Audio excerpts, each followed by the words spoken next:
এই কলকাতা খিলাফত কমিটির সবাইকে আমার শুভেচ্ছা, কৃতজ্ঞতা, প্রণাম আপনাদের সকলকে।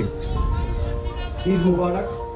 আমরা যারা বাংলায় বসবাস করি, আমরা বৈচিত্র্যের মধ্যে একতার মূল মন্ত্রে বিশ্বাস করে এবং এই মন্ত্রটিকেই আমাদের পথ চলার মূল মন্ত্র করে আমরা বিশ্বাস করি ধর্ম যার যার, উৎসব সমান।